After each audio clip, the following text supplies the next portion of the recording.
Capítulo 171, Guilda Massacre. Depois de convencer Ilgnir a ouvi-lo, Fernando sentou-se não muito longe dele. Vendo o jovem permanecendo em silêncio, o homem loiro ficou irritado. Diga de uma vez, que tipo de proposta você estava falando? Se quiser que eu defenda esse lugar com vocês até a morte, então nem tente. Apesar de me chamarem de titã louco, eu não sou maluco. Fernando ficou em silêncio, mas então sorriu. Sinceramente, se você não tivesse aparecido, eu teria considerado recuar quando encontrasse o inimigo. Então vou ser franco, quero que você segure os subtenentes inimigos, eu e meus homens cuidamos do restante das tropas. Ao ouvir as palavras do jovem, Ilgnir ficou boquiaberto. Você realmente é um merdinha louco.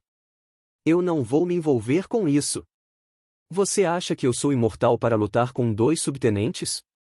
Fernando não respondeu imediatamente, mas olhou o homem calmamente. Você não me engana, sua força está acima da de um subtenente. E disse com firmeza. Ao ouvir isso, o homem loiro estreitou os olhos. Por que você pensa isso? Porque eu já matei subtenentes antes. Fernando respondeu, com um rosto frio. Ilgnir se surpreendeu com as palavras do garoto. Apesar de quase morrer e ter alguma ajuda, ainda consegui enfrentá-los por um tempo e matá-los no final.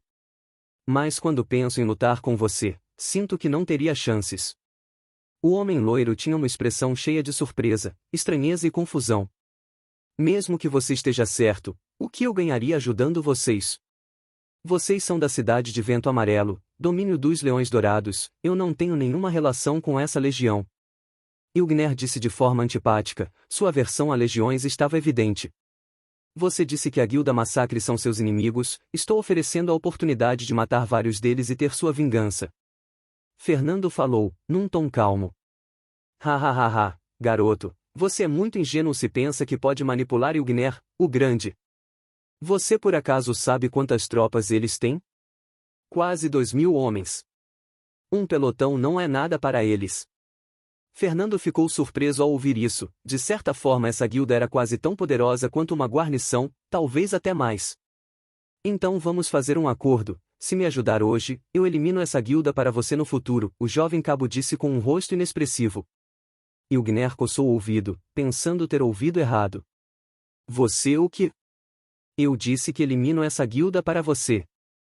Ao ver o jovem reafirmar sua fala, Ilgnir arregalou os olhos.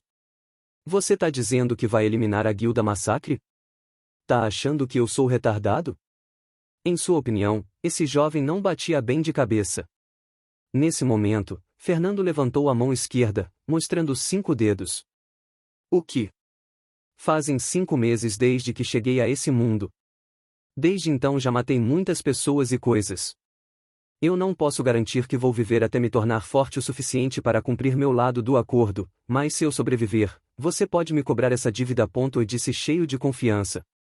Vendo a seriedade e confiança nas palavras do jovem cabo, Ilgnir ficou sem palavras. Você. Tá aqui. Tá aqui. Tá aqui. O som de um mar de passos soou na floresta. Observando silenciosamente do alto de um morro, um jovem rapaz pálido e um homem loiro estavam abaixados, camuflados na mata. Como eu disse, minhas informações são corretas. Ilgnir falou. Fernando manteve-se em silêncio, o pelotão com 100 homens marchava ordenadamente. Mesmo tendo melhorado sua força e do Esquadrão Zero, era assustador imaginar-se lutando contra tantas pessoas, mas sabia que não havia escolha. O que é aquilo? Apontou para a parte de trás da fileira de soldados, mulheres e homens jovens estavam amarrados em cordas um atrás do outro, em longas filas, havia pelo menos 50 deles. Provavelmente atacaram algum pequeno vilarejo e tomaram seu povo como escravos, devem estar pensando em usá-los para preparar a mina. Eles usam os homens para trabalhos manuais e depois os descartam quando não aguentam mais. Quanto às mulheres, Ilgnir parou na metade, seu punho apertou-se, a raiva em sua expressão era evidente. Fernando também franziu a testa ao ouvir isso. Sempre que achava estar acostumado à violência desse mundo, descobria que havia coisas ainda piores. Olha, ali estão eles. Ilgnir apontou para 2 homens andando no final do grupo, um velho e um homem alto e magro. Ambos destacavam-se, não pelas 2 armaduras luxuosas, ou aparências distintas, mas pelas 2 criaturas em que estavam montados. Dois animais semelhantes a cães, tão grandes quanto um urso de armadura e uma pelagem escura.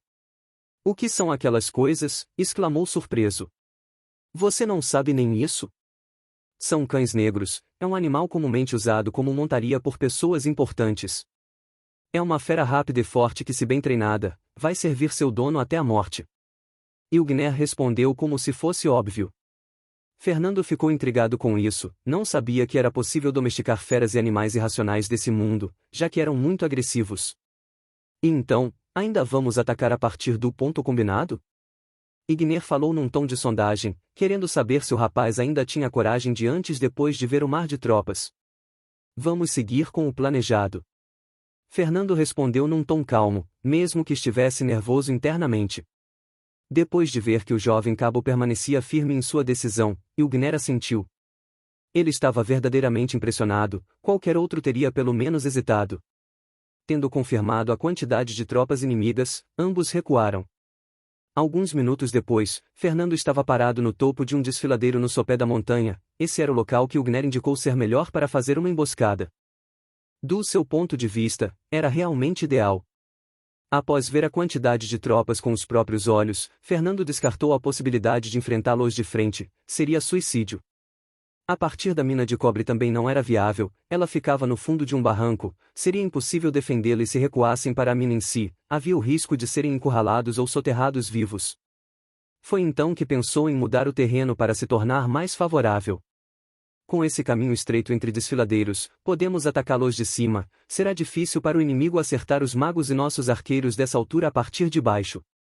Fernando pensou consigo mesmo, com esse terreno favorável eles teriam uma chance.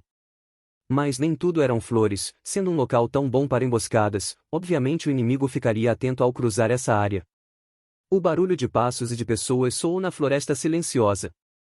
Nesse momento, Fernando pegou seu cubo comunicador. Estejam prontos, o inimigo está vindo. Logo sons de confirmação soaram a partir do cubo. Entendido. Entendido. Certo, chefe. Fernando viu Tom e os outros acenando do lado oposto do desfiladeiro, também havia Emily no mesmo lado que ele, mas algumas dezenas de metros à frente. Bem, eu vou cumprir minha parte então. Ilgner disse, se afastando. Fernando olhou silenciosamente para as costas do homem loiro. Ele perguntou-se se estava sendo ingênuo demais, afinal, estava apostando a vida dele do Esquadrão Zero nesse sujeito. Se o mesmo fugisse em meio à batalha, eles estavam acabados. Balançando a cabeça, deixou esses pensamentos de lado. Não havia sentido em se preocupar com isso nesse ponto, era tudo ou nada. Alguns minutos depois, as tropas da Guilda Massacre já eram visíveis. Assim como Fernando havia imaginado, eles estavam cautelosos, primeiro enviaram um grupo de batedores à frente. O Esquadrão Zero manteve-se escondido entre as rochas, passando despercebidos pelos batedores no desfiladeiro abaixo. Com o retorno dos batedores, os dois subtenentes começaram a discutir. O que você acha? Seguimos em frente ou damos a volta? O homem magro perguntou. Isso é óbvio, vamos em frente. Quem ousaria emboscar nossa Guilda Massacre? O velho baixinho riu de forma arrogante. O homem alto e magro assentiu em concordância. Logo o pelotão seguiu em frente. Mesmo após adentrarem no desfiladeiro, Fernando ficou em silêncio, sem tomar nenhuma ação. Conforme o tempo passava, mais e mais tropas adentraram no caminho estreito. O silêncio de seu líder, junto ao barulho das tropas abaixo, fez com que todos ficassem nervosos. Fernando estava atentamente observando as tropas inimigas. Assim que os dois subtenentes entraram, seus olhos ficaram frios. Comecem! Tom, Emily, Luísa, Kelly e Fernando rapidamente começaram a preparar suas magias, seu objetivo era atordoar os inimigos na primeira leva de ataques. Como o Esquadrão Zero não havia se revelado ainda, as tropas da Guilda Massacre estavam completamente alheias. O subtenente alto e magro observava seu entorno, mesmo que achasse improvável que houvesse inimigos na região, imaginou que seria sensato ficar atento. O que é aquilo? Pensou, ao ver pequenas luzes quase imperceptíveis se acendendo no topo dos desfiladeiros. Poderia ser. Ataque inimigo, gritou em plenos pulmões. Fernando, que já havia terminado de formar 2 lanças de fogo, uma em cada mão, notou o subtenente inimigo gritando, mas sua expressão permaneceu impassível. Tarde demais. Bum! Bum! Bum!